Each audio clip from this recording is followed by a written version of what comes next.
कभी ऐसा हुआ है कि किसी का मूड एक पल में बिल्कुल बदल जाए? मतलब 1 मिनट सब ठीक है और अगले ही पल गुस्सा या उदासी एकदम से। आज हम इसी के पीछे के विज्ञान को समझने वाले हैं कि आखिर इन भावनात्मक उतार चढ़ावों को कैसे समझा और सबसे जरूरी मापा जाता है। तो सबसे बड़ा सवाल यही है, किसी की फीलिंग को, जो कि इतनी पर्सनल चीज है, उसे वैज्ञानिक तरीके से मापें तो मापे कैसे?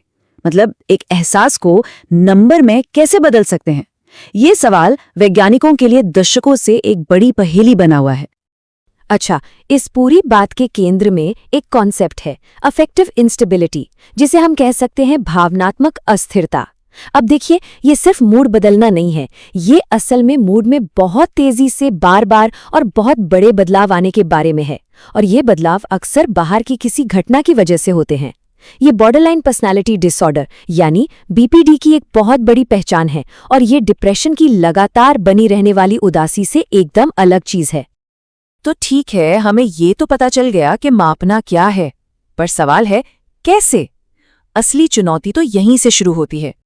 देखिए, जो पुराने तरीके थे जैसे सर्वे या सवाल जवाब, उनमें लोगों से पूछा जाता था कि वो हफ्तों या महीनों पहले कैसा महसूस कर रहे थे। अब जरा खुद सोचकर देखिए, क्या किसी को ठीक ठीक याद रह सकता है कि पिछले महीने की 15 तारीख को दोपहर में उसका मूड कैसा था? ये तो लगभग नामुमकिन है ना? हमारी याददाश्त इस मामले में बहुत भरोसेमंद नहीं होती। और यही फर्क है पुराने और नए तरीकों में। एक तरफ है याददाश्त, जो हमारे अभी के मूड से बहुत ज्यादा प्रभावित होती है और अक्सर हमें सिर्फ सबसे अच्छे या सबसे बुरे पल ही याद रहते हैं। और दूसरी तरफ है बिल्कुल उसी पल का डेटा इकट्ठा करना, जो कि एकदम अनबायस्ड होता है और हमारे अनुभव की पूरी तस्वीर दिखाता है, सिर्फ ऊंच नीच नहीं। असल में मनोविज्ञान में इसे पीक एंड एंड रूल कहते हैं। इसका मतलब बहुत सीधा सा है। जब भी हम किसी गुजरे हुए अनुभव को याद करते हैं तो हमारा दिमाग सिर्फ 2 चीजों पर फोकस करता है, उस अनुभव का सबसे इंटेंस पल यानी पीक और उसका अंत यानी एंड। बीच का जो कुछ भी होता है वो सब जैसे धुंधला हो जाता है, और इसी वजह से हमारी भावनात्मक यादें अक्सर असलियत से काफी अलग होती हैं। तो सवाल फिर वही है, अगर याददाश्त पर भरोसा नहीं कर सकते तो फिर वैज्ञानिक किसी के मन की सही तस्वीर कैसे देख सकते हैं? किसी की भावना को ठीक उसी लम्हे में कैसे कैद किया जा सकता है जब वो उसे महसूस कर रहा हो? और इसका जवाब टेक्नोलॉजी में छिपा है। जी हाँ, टेक्नोलॉजी ने एक ऐसा जबरदस्त तरीका दिया है जिससे भावनाओं को ठीक उसी वक्त पकड़ा जा सकता है जब वो हो रही हों। इस मेथड को कहते हैं इकोलॉजिकल मोमेंटरी असेसमेंट या ईएमए, और इसका आइडिया बहुत सिंपल है। लोगों को किसी लैब में बुलाकर स्टडी करने के बजाय उनके असली जीवन में, उनके रोजमर्रा के माहौल में डेटा इकट्ठा किया जाए। इसके लिए इलेक्ट्रॉनिक डायरी जैसी चीजों का इस्तेमाल होता है, जो दिन में कई बार लोगों को उनके अनुभव के बारे में पूछती रहती हैं। जिस स्टडी की हम आज बात कर रहे हैं उसमें रिसर्चर्स ने बिल्कुल यही किया।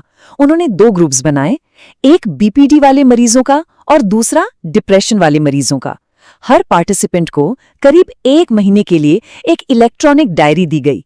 अब होता ये था कि ये डिवाइस दिन में लगभग 6 बार अचानक से बीप करती थी, और लोगों को बस ये बताना होता था कि पिछली बीप से अब तक उनका मूड कैसा रहा। इस तरह से हजारों रियल टाइम डेटा पॉइंट्स जमा किए गए। तो जब रिसर्चर्स ने इस इतने सारे डेटा को एनालाइज करना शुरू किया तो उन्हें क्या मिला? जो नतीजे सामने आए वो वाकई में हैरान करने वाले थे। सबसे पहला और शायद सबसे बड़ा सरप्राइज ये था, जब उन्होंने एवरेज नेगेटिव मूड को देखा तो बीपीडी और डिप्रेशन वाले ग्रुप्स में कोई खास फर्क नहीं था। मतलब औसतन दोनों ही ग्रुप लगभग एक बराबर बुरा महसूस कर रहे थे। ये थोड़ा अजीब है ना? हमारी आम समझ से तो ये मेल नहीं खाता। पर असली कहानी एवरेज में थी ही नहीं, वो थी बदलाव में। बीपीडी ग्रुप में मूड स्कोर की जो वेरिएबिलिटी थी, यानी उतार चढ़ाव की जो रेंज थी, वो डिप्रेशन ग्रुप से कहीं ज्यादा थी। तो मतलब भले ही एवरेज स्कोर एक जैसा हो, बीपीडी वाले पार्टिसिपेंट्स की भावनाएं बहुत ज्यादा ऊपर नीचे हो रही थीं। ये डेटा इस बात को बिल्कुल साफ कर देता है। ऊपर जो ग्राफ है वो डिप्रेशन के एक पार्टिसिपेंट का है और नीचे वाला बीपीडी के एक पार्टिसिपेंट का। नीचे वाले ग्राफ में वो नुकीली, तेज और बार बार उठने वाली लाइंस देखिए। ये सिर्फ नंबर नहीं है, ये किसी इंसान का असली भावनात्मक अनुभव है जिसे डेटा में कैद कर लिया गया है। अच्छा, अब कहानी और भी दिलचस्प होती है। साइंटिस्ट्स सिर्फ किसी भी तरह के बदलाव को नहीं देखना चाहते थे, वो उन बदलावों को अलग करना चाहते थे जो अप्रत्याशित थे, जो अचानक होते थे। इसलिए उन्होंने डेटा से उन बदलावों को फिल्टर करके हटा दिया जिनका अंदाजा लगाया जा सकता है, जैसे दिन के समय के साथ मूड का बदलना। इस प्रोसेस को कहते हैं डी ट्रेंडिंग। और डी ट्रेंडिंग के बाद ये डेटा सामने आया। जरा ध्यान से देखिए, ऊपर वाले डिप्रेशन वाले ग्राफ में से कई स्पाइक्स अब गायब हो चुके हैं। क्यों? क्योंकि वो एक प्रिडिक्टेबल पैटर्न का हिस्सा थे। लेकिन नीचे वाले बीपीटी ग्राफ में वो अचानक आने वाले स्पाइक्स अभी भी साफ दिख रहे हैं। यही है सच्ची भावनात्मक अस्थिरता। ये बिल्कुल वैसा ही है जैसे शोर के बीच से असली सिग्नल को बाहर निकालना। तो फिर सबसे बड़ा फर्क कहाँ दिखा इन अचानक आने वाले स्पाइक्स में? जवाब था हॉस्टिलिटी, यानी शत्रुता की भावना में। बीपीडी ग्रुप में शत्रुता की भावना में अचानक बहुत ज्यादा और बहुत तेज उछाल देखे गए, जो डिप्रेशन ग्रुप के मुकाबले कहीं ज्यादा थे। ये टेबल पूरी कहानी को एक नज़र में बता देती है। असली फर्क सिर्फ जनरल नेगेटिविटी में नहीं था, फर्क था खास भावनाओं की अस्थिरता में, जैसे शत्रुता, डर और उदासी।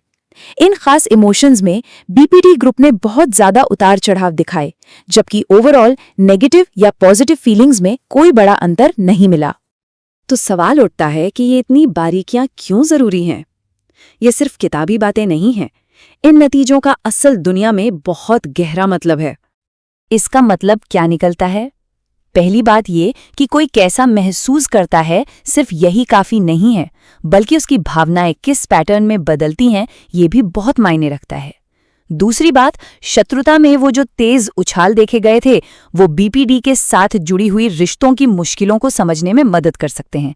और आखिर में ईएमए जैसे तरीके डॉक्टर्स को मानसिक स्वास्थ्य की असली तस्वीर दिखाते हैं, जिससे डायग्नोसिस और इलाज दोनों बेहतर हो सकते हैं। और ये हमें एक आखिरी सवाल पर लाकर छोड़ देता है। अगर हम अपनी भावनाओं के इतने सटीक नक्शे बना सकते हैं, तो क्या भविष्य में हम सिर्फ उन्हें समझने से आगे बढ़कर उन्हें बेहतर तरीके से संभालना भी सीख सकते हैं? इस तरह की रिसर्च उस भविष्य के लिए दरवाजे खोलती है।